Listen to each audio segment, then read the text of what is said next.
Hey there, I am Pops, and you are going to get a live reaction because I have not read this book yet, but it dropped simultaneous to me releasing my review of Superman issue number two, the 2023 reboot.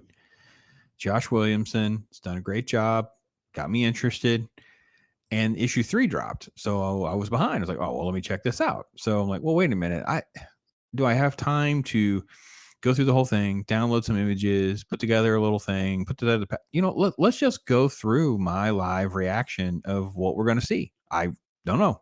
Jamal Campbell's artwork has been good at times, and the story was okay. I thought there was a very strange, abrupt character just thrust in the middle of issue number two to power Superman up, but I love the story. This concept of a quite literal parasite now has become airborne. Luther's kind of like been ignored and he's throwing a tantrum about it. So let's see what happens. So yeah, Lois was infected when he went to show up, and this is obviously Lois. I thought that, oh man, that okay, that's his arm. Okay. What's she grabbing? Yeah, Night of the Parasite Part 3, Dawn of the DC is Shazam's coming. So that's what that is. Mark Wade and Dan Moore. All right. So Metropolis once called City of Tomorrow, but now it's being called Lost City of Parasites. All because your ego, Superman, you can claim to have the faith in humanity, let you have given up on it. So if you don't want spoilers, this won't be the video for you, but I'm going to kind of go through this. I might thumb through something quickly so you don't have to, you know, see too much of it or whatever. I might pull something down. I don't know. We'll see. I like that. So even though we kind of have gotten away from some primary color use, I do like that. Luther is in prison, so this is interesting to see. He's expecting Superman to come to him and need help, and that's what that basically is saying. Oh, yep, there he is. Okay, so this is the parasite infected Superman. Let's see. All right, and Luther's just being condescending. What? Oh, I don't like that panel though. This one right here in the middle. What is with that version of Parasite? Like that's I don't like that part. I don't mind it as far as conceptually. Hey Lexi, why is Parasite dressed as Superman? I guess I should shame. I like I like to dress as Supergirl for the right. Okay, Live Wire. Oh, okay, so don't let him hurt me. Don't let him hurt me. Live Wire is an institution. Oh, jeez, why do they have to curse? So stupid. Oh, okay. So they're going to kidnap Live Wire and use her as bait. And by the way, I didn't touch on this, but so in the last issue, you have these cutaways to the other superheroes. So John, this is John on the right, and Kara in the background. In the far background, you can kind of see Steel. So the other supers are dealing with the parasite outbreak and freezing them using their frost breath to freeze everything. And Luther is basically just explaining how they're going to try to lure the real parasite out. So, all right, I guess hang on a minute.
Okay, so we have a full page spread. Uh, don't like it. Not a fan. Live wire is like the bait. They're sucking everything in now. I will say I like this version of Luther. It's sort of an extension of the Frank Quietly All Star Superman Luther. That design look, that design feel, I actually like. Let me change the layout so you can see him better. There you go. Sorry, I can tell with the other layout. I'm trying to modify it a little bit so that hopefully we won't have too many problems. I mean, the copyright stuff is what it is. Like, who knows what they'll do, right? All right, let me go back. Let's go back over to this layout. Um, so basically, it's just bait putting off the electricity, and then okay, so Superman's got on like some sort of protective suit now. I don't quite understand. All right, he's saying, Luther, I brought you to Supercore to keep the parasites here with Livewire without hurting her. Understand the Supercore containment suit will disguise me from the clones, but I need time to find Rudy before they become too much for the building to handle. Speak of the devil. So all of that was not what it seemed.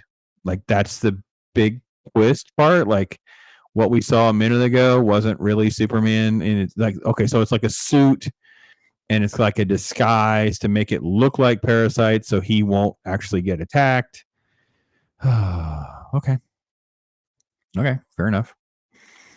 And then,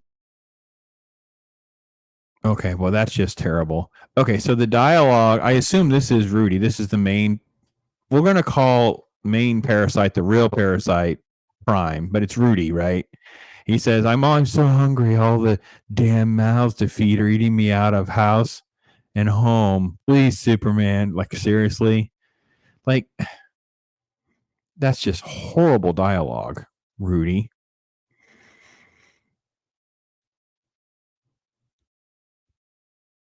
All right. So Superman's basically just jockeying, like, we need to help each other. And it's kind of like, we need to get everything back inside you, like, put them all back. And then there's an attack, and there's fighting. Notice that this issue is Jamal Campbell's artwork is so much more inconsistent in this work, and then suddenly he's doing these lines of action which he didn't do before. See how everything is very inconsistent with everything. This is almost like Titans Go type artwork, and I'm not saying that's bad. It's like that, but that's not the artwork that we've been getting. Hmm. Okay. And it's just battle scene, battle scene. Then they're fighting off stuff. Um,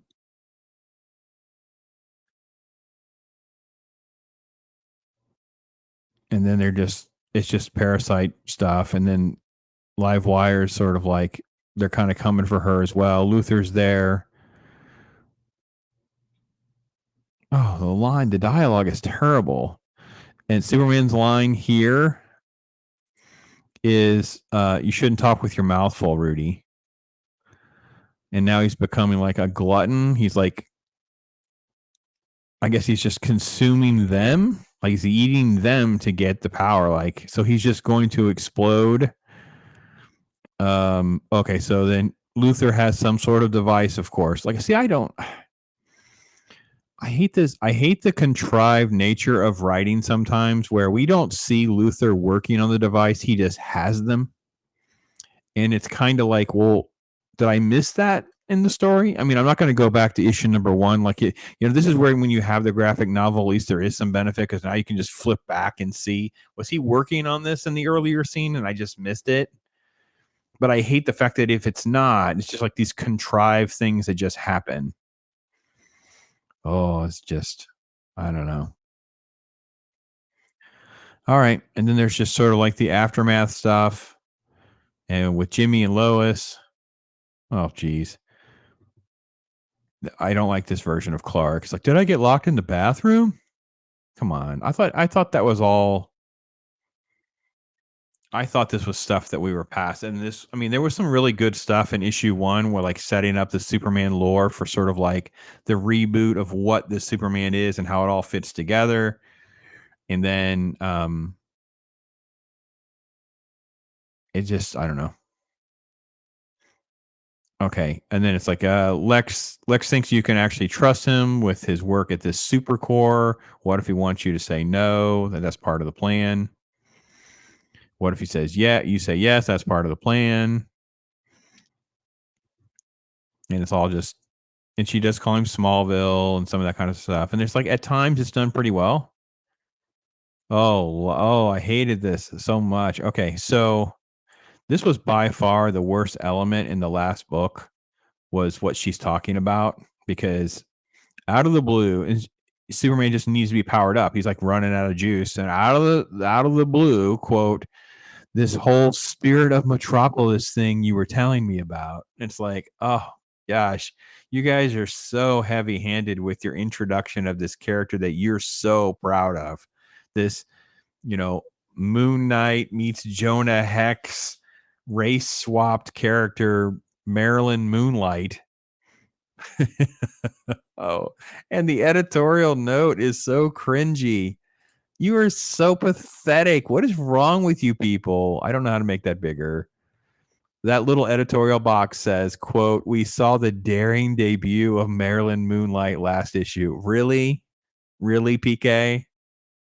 The daring? What? How is it daring? It's a freaking comic book. You can do whatever you want to do. All right. Dance, get a room. Love that song. Sweet. All that's fine. I like all that. I don't like the cursing. They at least bleep it out, but it's still the same kind of stuff.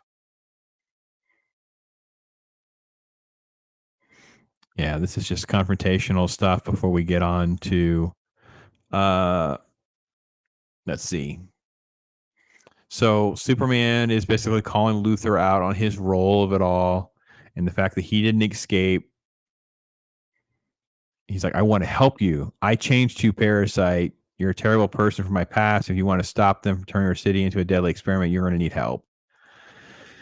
Well, right. So that's kind of the premise is like, are we going to get this? Is very much like the style and feel of what worked with All Star Superman, but I'm not sure. Anyway, oh, look, he's giving him a ring box. Look how romantic. I'm not giving up on you, Luthor. A Superman watch? Why would Superman's cape leave a trail line like that? Does Superman's cape do that?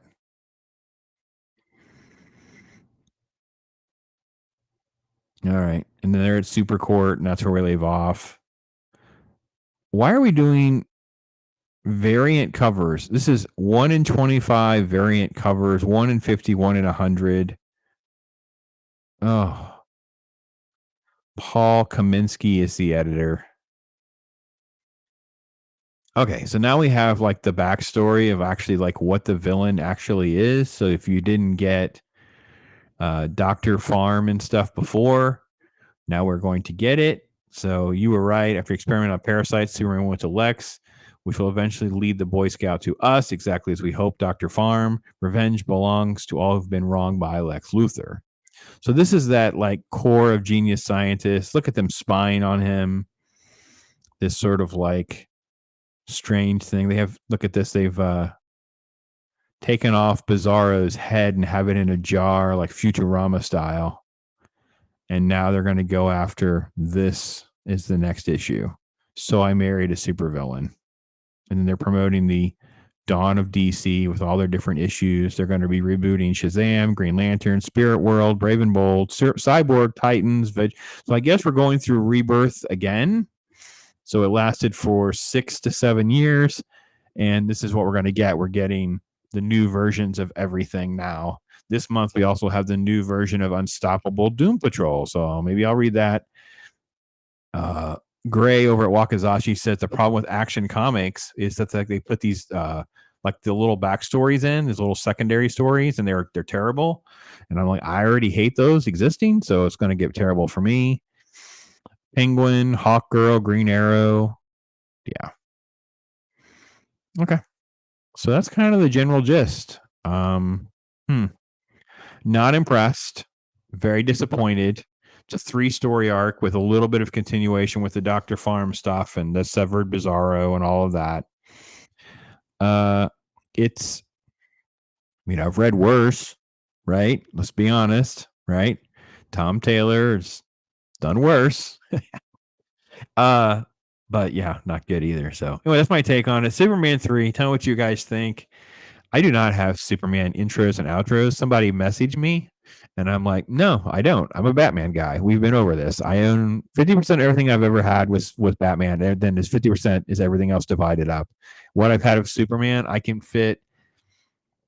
I think even in the heyday of Superman, I might have had one long box. I'm probably down to half a short box, maybe 50 comics. I don't have very much Superman, not too much. So, all right. Well, that's my take on it. I am Pops. Thanks so much for watching. Love to hear what you want me to review, what you want me to talk about. Thank you so much. This was literally a live reaction of me going through a comic book, by the way. So there you go.